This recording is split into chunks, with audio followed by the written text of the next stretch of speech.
Okay, here I have some beans and I'm doing the 1 hour soak. What I did is I took how many beans I wanted, these are black beans, and I put them in a pan and I covered them with water and I let them come to a boil, and then I let them sit for an hour, and they sat and they soaked up a lot of that water, and it's been an hour, and now I'm gonna rinse these, drain them and rinse them, and then I'm ready to start cooking with them. But you want to rinse off this water. You could soak them overnight or you could do it this way. Either way.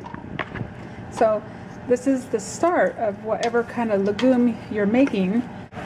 Okay, I just rinsed my black beans and I put a couple inches of water over the top of them, and I'm going to start cooking them. Then I have an onion that I diced up. And I'm going to add that. So I'm going to add the onion. There's more on here, but I can't get it on there with one hand, so I'll add it in a minute. So I'm just going to let this start cooking, and then I'll start adding more things to it.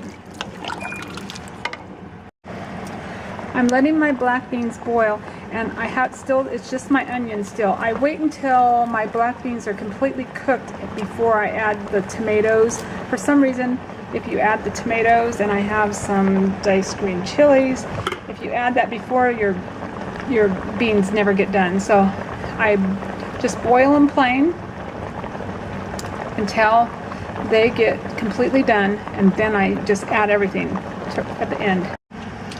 Okay, my beans are still cooking. They're not done yet. They're cooking down. I've had to add a little bit more water each time because it'll boil out of there. So I'm just going to keep letting these cook.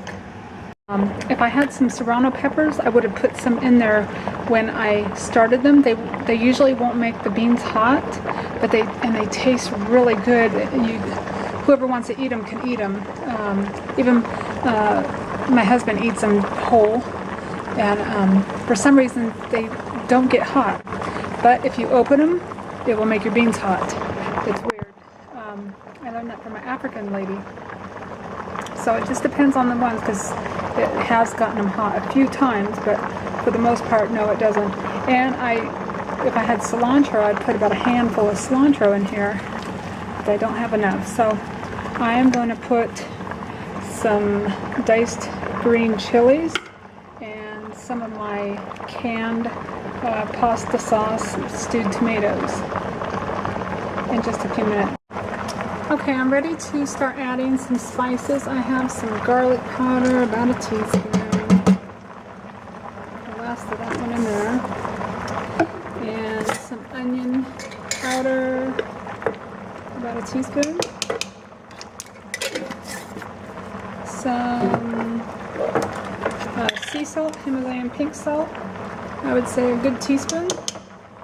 You can adjust that to however you need to adjust that. I'm going to add the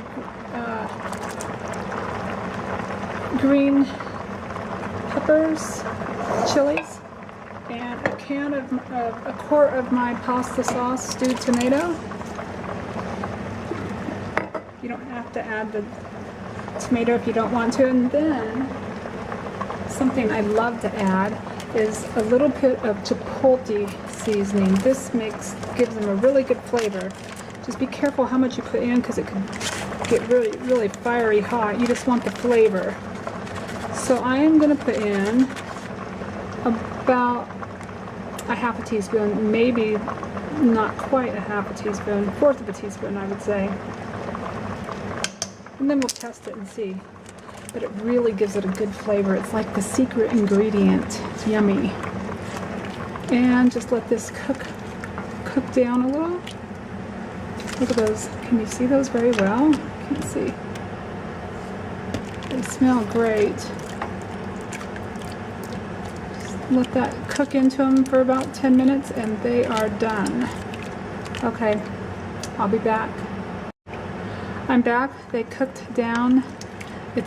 You can make some cornbread to go with these, or have them with some tortillas. You could let it cook a little bit longer and let this broth get thicker. Just your choice, but my family's hungry. They keep on coming in here looking for it. So this is my black version of black bean stew or soup. Have a great day. Bye-bye.